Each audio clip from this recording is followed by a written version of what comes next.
Señoras y señores, bienvenidos al canal de podcast de la Fundación Rafael del Pino.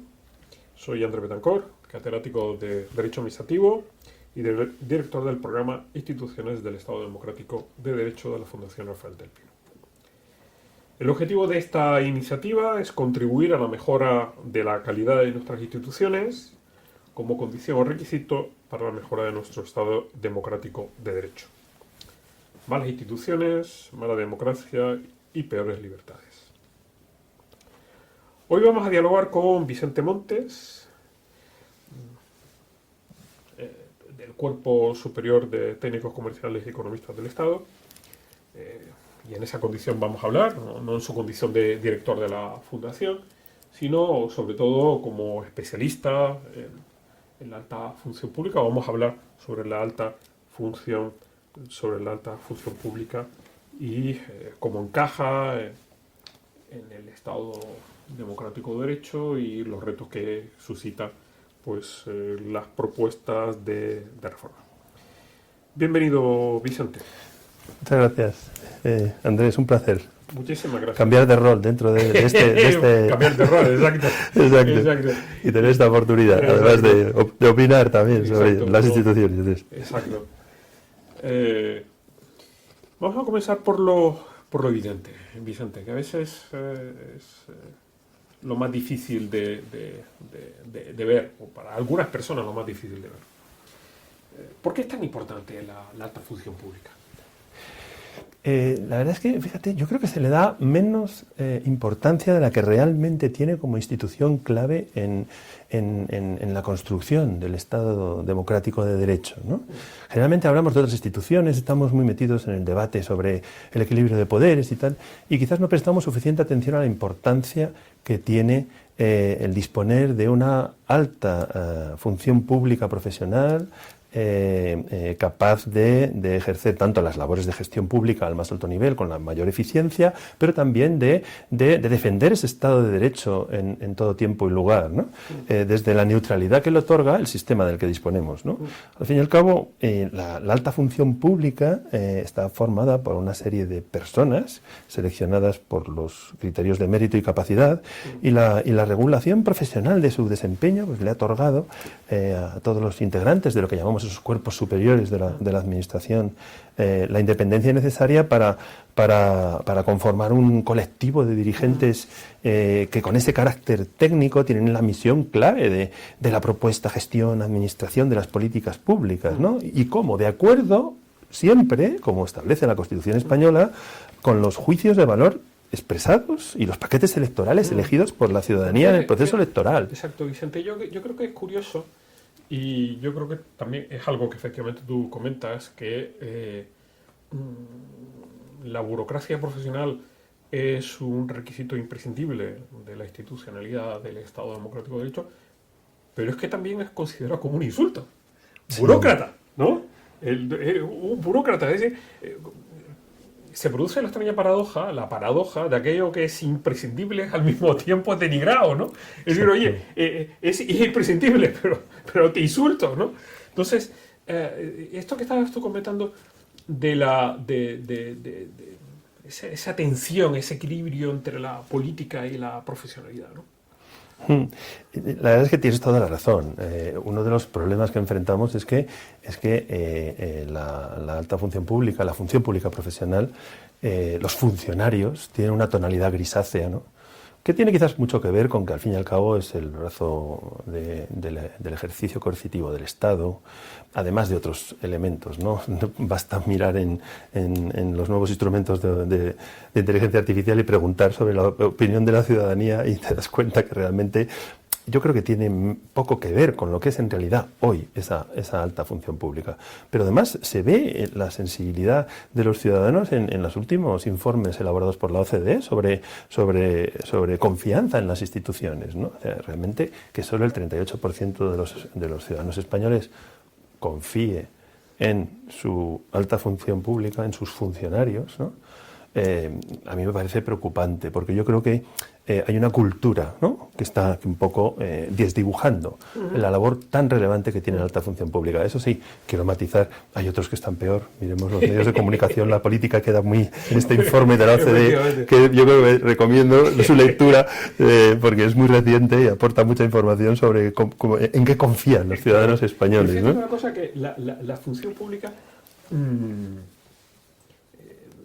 nunca puede estar al frente de la manifestación. Es decir, la función pública lo que tiene que ofrecer es la base técnica, profesional de cualquier política que se quiera implementar. Es decir, la función pública no está para colocarse al frente de la manifestación, no está no es la vanguardia de nada, ¿no? Entonces, ese elemento de ser la base técnica de las políticas introduce ese elemento.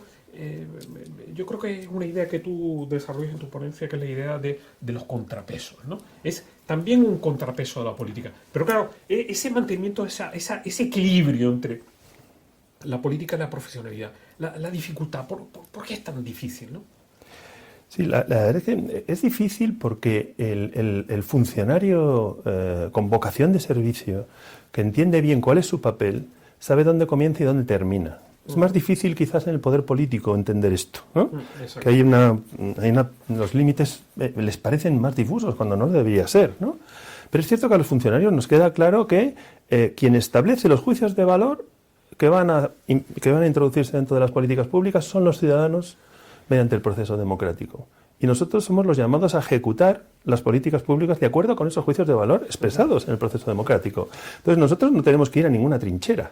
Nosotros, sobre la base de la especialización que tenemos, la formación que tenemos en los distintos cuerpos de la Administración, toda la información y la experiencia que acumulamos y el conocimiento en los foros internacionales en los que estamos representados, en la OCDE, en todos estos contextos en los que se debate sobre políticas públicas, nos hacen aportar lo mejor de ese conocimiento para mejorar esas políticas. Pero nosotros no entramos no cuestionamos esas políticas, ¿no?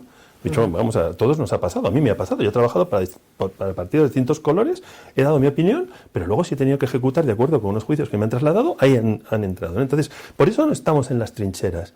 Pero eso no significa que no sea una institución absolutamente fundamental para preservar las bases del Estado democrático de derecho, porque siempre el imperio de la ley va a ser la referencia para un funcionario, ¿no? Claro. Y esto ayuda mucho en legislaturas de 4 años en las que, bueno, hay mandatos, hay objetivos a corto plazo que todos sabemos que hay que cumplir, que tienen que ver con el ciclo electoral, parece que se pueden hacer determinadas cosas, ¿no? Pues tiene que quedar claro por parte de los funcionarios profesionales, ¿no?, que cuál es el ámbito de actuación de la política en el marco de la ley. Claro, ¿no? Y eso... ese es el tema clave, porque no es si ministro o no ministro, sino depende, ¿no? Porque ese contrapeso tiene que ser un contrapeso profesional basado en razones, ¿no?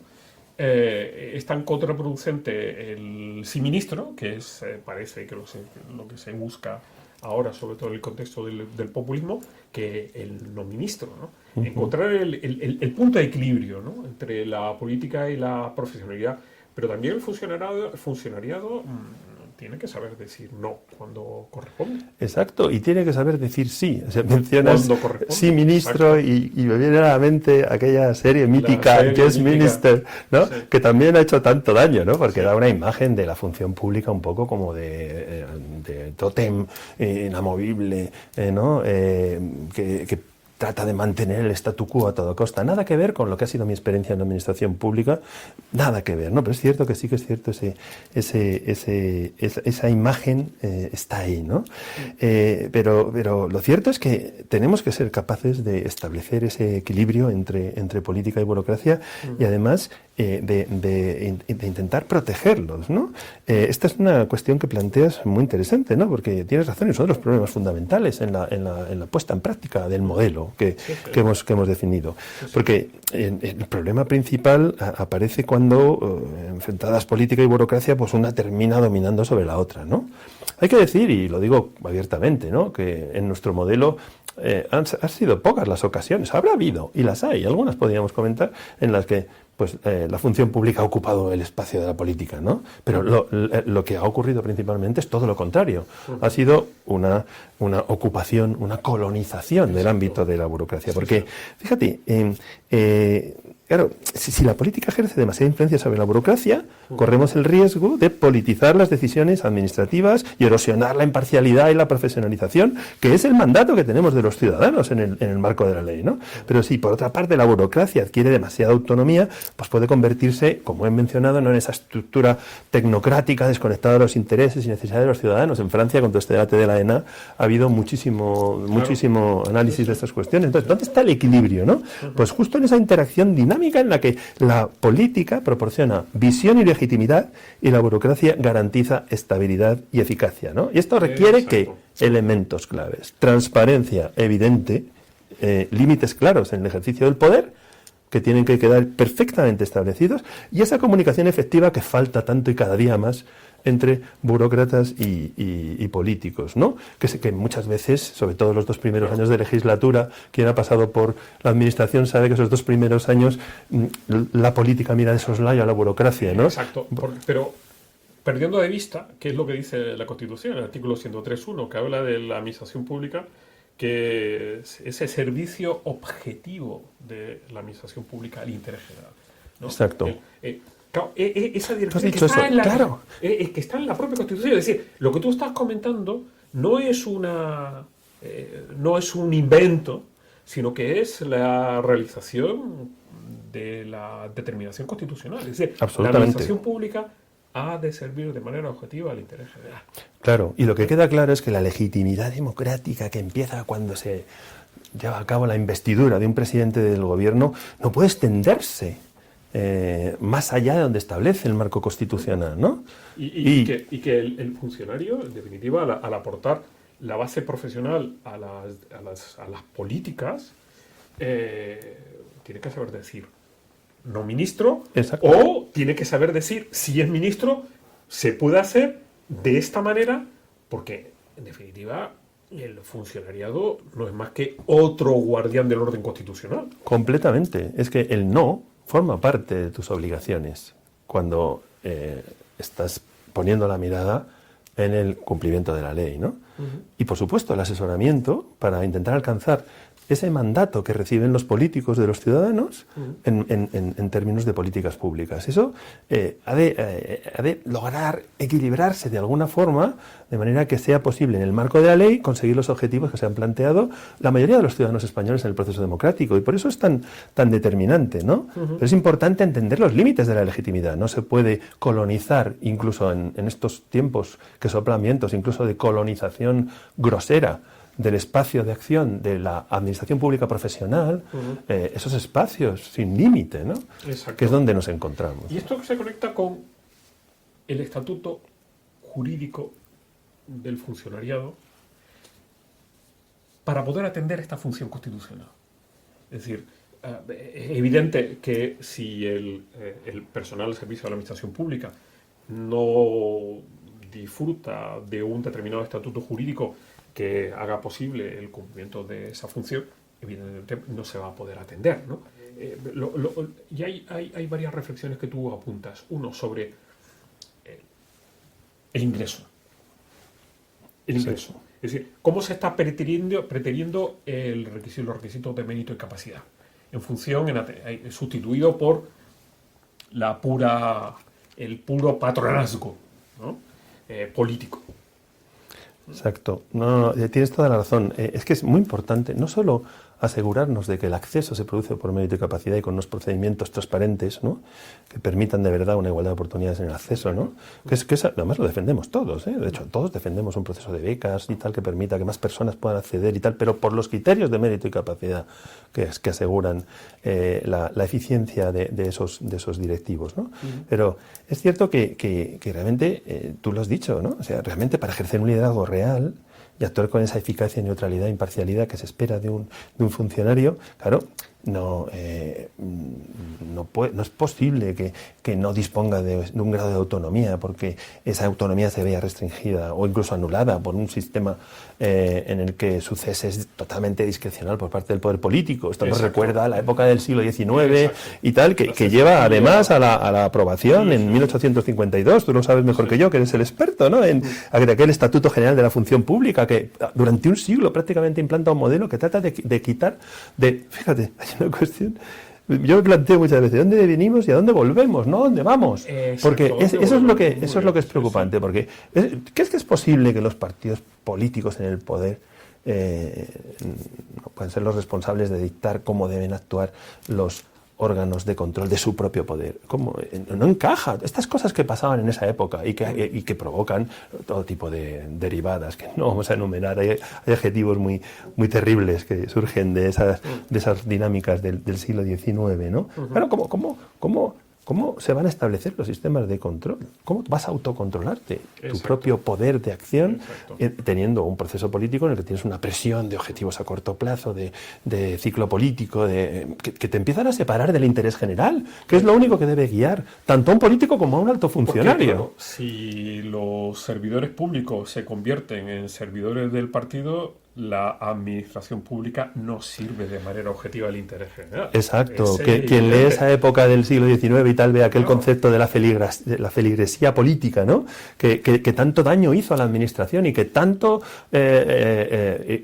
veces explicó esos procesos de corrupción, de mala gestión, de ineficiencia que se dieron en aquella época y que provocan precisamente el cambio hacia un modelo como este, ¿no? Pero mencionabas el tema del acceso y todo esto, es absolutamente fundamental, ¿no?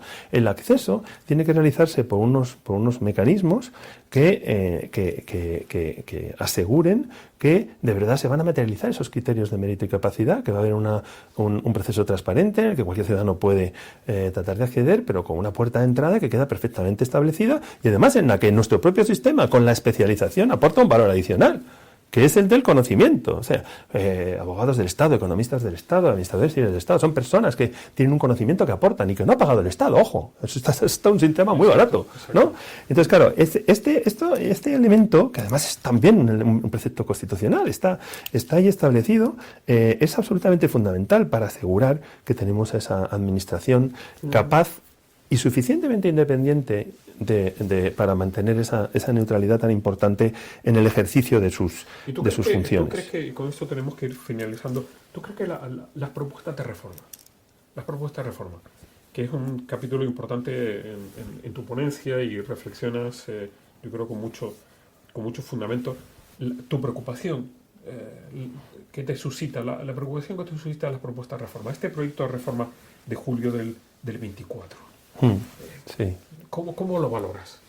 Venimos ya encontrándonos con varias propuestas que siguen insistiendo en una línea que me parece muy preocupante, ¿no? Realmente yo creo que el modelo de alta dirección de la administración pública está en una situación crítica, ¿no?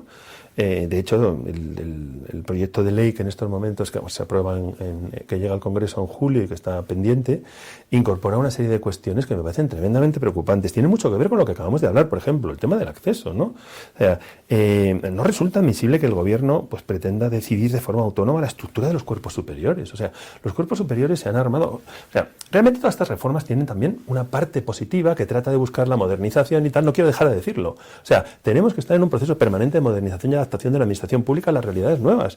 A mí me gustaría estar hablando no de eliminar el sistema que ha funcionado y que es un activo para este país y para el Estado Democrático de Derecho español y estar hablando de digitalización, de servicio público, de atención a la ciudadanía, de gestión eficiente de los recursos públicos, ¿no? Pero ese debate parece que no se termina de materializar porque el foco está puesto precisamente en desmantelar el sistema de cuerpos superiores que tenemos, ¿no?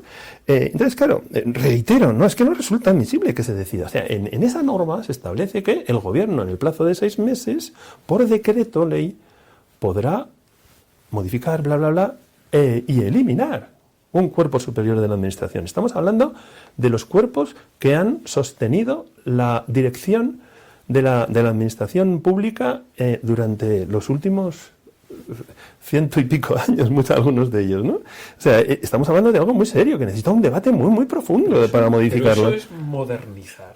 Claro, es que bajo la etiqueta de la modernización nos centramos, en vez de en hablar de todos esos temas que he mencionado, que sí que están en el ámbito de la modernización y que es necesario implementar y que son tan esperados por los propios funcionarios públicos, ¿no? Y nos metemos en estos debates. Es que hay más. O sea, todo el debate sobre el mérito y capacidad, el abandono del mérito y la capacidad, no solo en la puerta de acceso, esta idea de que con un examencito, test, vas a entrar en un sitio en el que por habilidades que no sabes muy bien cómo se van a evaluar, vas a entrar en una especie de escuela competente en la que alguien va a decidir que tú eres el válido para ejercer. O sea, economista del Estado. Yo, no voy a decir más, ¿no? Pero es que no solo eso, es que también hay muchos otros elementos en la ley que me parecen preocupantes. Por ejemplo, relajar los temas de mérito y capacidad para que determinados colectivos puedan acceder a la administración, ¿no? Hablemos de, por ejemplo, los funcionarios en el exterior, ¿no? Todos sabemos cómo se nombran los funcionarios en el exterior, ¿no? Hay algunos procesos que son procesos de experto nacional, otros que son más de funcionario en puestos de silla nacional, hay otros que son directamente contrataciones de estas organizaciones, ¿no? Y ese llega por muchos caminos, ¿no? Voy a ponerme a enumerar que hay una serie de personas que también llegan por unos caminos muy concretos, ¿no? Entonces, claro, que estas personas no vayan a tener que enfrentarse a las pruebas de acceso y que por el hecho de ser funcionarios de organismos internacionales vayan a ser aceptados, ¡buah!, por el hecho de serlo, ¿no? Sin entender que han cumplido, sin poder demostrar que se han cumplido esos criterios de mérito y capacidad que se le han exigido al resto de los funcionarios, ¿no? Eso está ahí. Y digo yo, no, por favor, vamos a hablar de esto. Eso puede ser una puerta de entrada de funcionarios ahí, pero es que hay más. Los temas de promoción interna, ¿no? O sea, la promoción interna es importante. Yo he estado en la administración. Algunos de mis mejores colaboradores han sido compañeros que pertenecían a cuerpos de los cuerpos A2, de los cuerpos del B y tal. O sea, son gente excelente. Pero tenemos que analizar los temas de promoción interna, que debe ser evaluada, como se ha establecido, de acuerdo con las circunstancias concretas de cada una de las oposiciones, no de manera genérica, como se plantea un poco en las reuniones de los comités de empresa, en los que está excluido generalmente la función pública profesional, incluida FEDECA, ¿no? Pero, y permíteme un segundo, por favor, algo que me preocupa mucho es cómo se va descendiendo en el escalafón para introducir esa colonización política. La ley establece que los directores generales, que es el cuerpo profesional de la administración, deben nombrarse entre funcionarios, ¿no? Y de verdad que tenemos muchos. Se puede elegir con mucha amplitud los funcionarios, ¿no? Pero poco a poco, como nadie se opone a esta colonización, que ya, como digo, ya pues, se vuelve grosera, permíteme la palabra, claro, nos enfrentamos a que cada vez se va penetrando más en el sistema y entonces ahora ya los directores generales, pues con el concepto tan peculiar de la excepcionalidad, pues pueden ser nombrados entre personas que pues vienen de aquí y de allá y que seguro que serán excelentes. Yo he conocido a algunos y son muy buenos, incluso a algunos los admiro, pero a muchos otros no voy a opinar, ¿no? Entonces, ¿sabes? Y al tema de no aclarar cómo se va a gestionar la libre designación, que es tan importante.